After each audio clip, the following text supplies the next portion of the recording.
Hello students, તમારું સ્વાગત છે અમારી ચેનલ બાયોલોજી વિથ પૂનમ પર. આજે આપણો ટૉપિક છે કોષ દિવાલ અને એમાં આપણે શીખીશું કોષની ફરતે જે દિવાલ આવેલી હોય છે તેને આપણે કોષ દિવાલ કહે છે. તો પહેલાં આપણે તેની વ્યાખ્યા શીખી લઈએ. તો અહીંયા આપણે જોઈ શકીએ છીએ કે તેની વ્યાખ્યા વનસ્પતિ કોષ, બેક્ટેરિયા અને ફૂગની ફરતે આવેલા બહારના આવરણને કોષ દિવાલ કહે છે.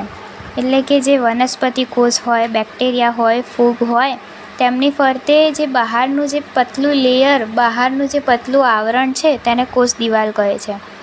આ કોષ દિવાલ વિવિધ પ્રકારની હોય છે, એટલે કે બેક્ટેરિયા, ફૂગ, તરુણ વનસ્પતિ, દ્વિતીય કોષ દિવાલ બધા અલગ અલગ હોય છે. તેના વિશે આપણે ચર્ચા કરીશું.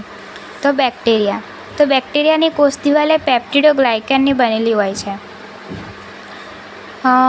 જે પેપ્ટિડોગ્લાયકેન છે તે એમિનો સુગરનું બનેલું છે અને અપવાદ તરીકે માઇક્રોપ્લાઝ્મા અને પીપીવેલોમાં આ કોષ દિવાલ હાજર હોતી નથી.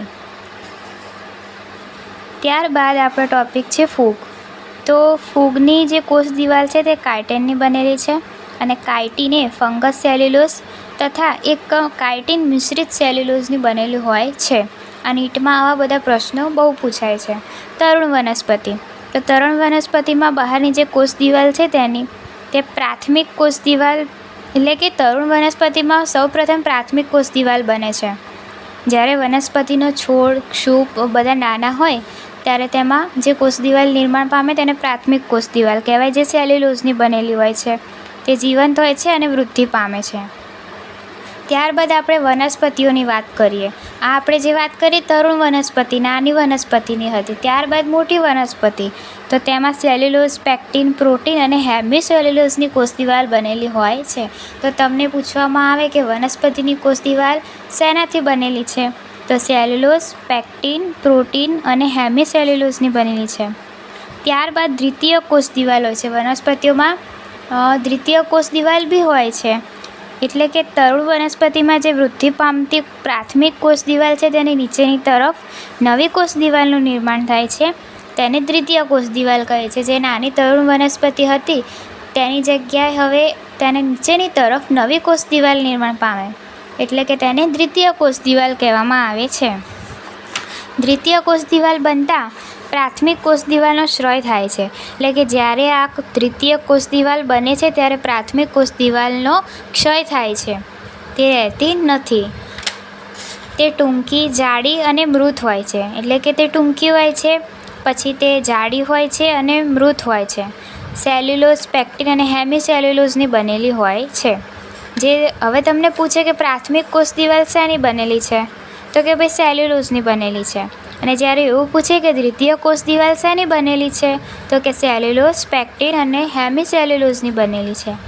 તેના લક્ષણની વાત કરીએ તો તે મૃત, સંપૂર્ણ પ્રવેશશીલ અને મહાઅણુઓ માટે અપ્રવેશ્ય છે.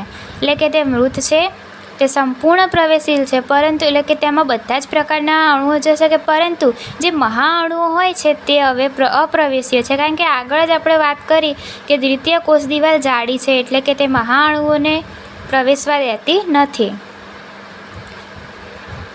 તેના કાર્યની વાત કરીએ તો તે કોષને આકાર આપે છે, યાંત્રિક નુકસાન સામે રક્ષણ આપે છે, ચેપ સામે રક્ષણ આપે છે અને બે કોષો વચ્ચે આંતરક્રિયા કરાવે છે. એટલે કે તે કોષને રક્ષણ આપે, પછી યાંત્રિક નુકસાન એટલે કે બહારના જે કોઈ બી બેક્ટેરિયા હોય કાં તો પછી ગમે તે જીવજંતુ હોય તેનાથી રક્ષણ આપે છે. એટલે કે તે યાંત્રિક નુકસાન સામે રક્ષણ આપે, ચેપ સામે રક્ષણ આપે અને બે કોષો વચ્ચે આંતરક્રિયા કરાવે. હવે બે કોષો હોય તેમની વચ્ચે જે ક્રિયા કરાવવાની હોય તો તે કોષ દિવાલ મારફતે જ થશે, તો તે વચ્ચે આંતરક્રિયા કરાવે છે. ત્યારબાદ આપણે શીખીશું મધ્યપટલ. તો જે કોષ દિવાલ હોય તેની વચ્ચે મધ્યપટલ આવેલ છે.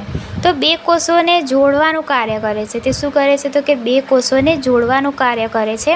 તે કેલ્શિયમ પેક્ટેટનું બનેલું છે. તે કેલ્શિયમ પેક્ટેટ અને મેગ્નેશિયમ પેક્ટેટ, આપણે પેક્ટેટને પેક્ટિન પણ કહી શકીએ છીએ. અને આજુબાજુના કોષો વચ્ચે સંપર્ક બનાવે તેમજ જકડી રાખે. એ ટૂંકમાં કે મધ્યપટલે બે કોષોને જોડવાનું કાર્ય કરે છે. કોષરસ તંતુ. હવે કોષરસ તંતુને આપણે પ્લાઝ્મોડેસ્માટા, પ્રરસતંતુ વગેરે નામોથી ઓળખી શકાય. તેને જીવરસીય જોડાણ પણ કહે છે. એટલે કે તે જે કોષો વચ્ચેનું જે આંતરક્રિયા છે તેની વચ્ચે જીવરસ આવેલો હોય છે, તેની વચ્ચે આ તંતુ આવેલા છે. એટલે કે તેને જીવરસીય તંતુ, જીવરસીય જોડાણ પણ કહેવામાં આવે છે. અને ટૂંકમાં આને કોષરસ તંતુ બી કહેવાય છે.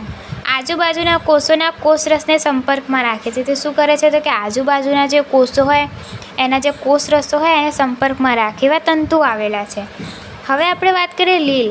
તો લીલની કોષ દિવાલ શેની બનેલી છે તો કે ભાઈ સેલ્યુલોઝ, મેનોઝ, ગેલેમ્ટસ અને કેલ્શિયમ કાર્બોનેટ CaCO3. તો તમને કોઈ પૂછે કે વનસ્પતિની કોષ દિવાલ શેની બનેલી છે અને લીલની કોષ દિવાલ શેની બનેલી છે, તો તમારે એ વાતનું ધ્યાન રાખવાનું કે કયો પદાર્થ શેમાં આવી શકે છે. તો આપણે આજે વાત કરી કોષ દિવાલ અને તેના કાર્યો અને તેની વ્યાખ્યા વગેરે વિશે આપણે વાત કરી છે. આઈ હોપ કે તમને આ વિડીયો પસંદ આવ્યો હોય. જો તમને પસંદ આવ્યો હોય તો લાઈક, સબસ્ક્રાઈબ અને શેર કરવાનું ભૂલતા નહીં.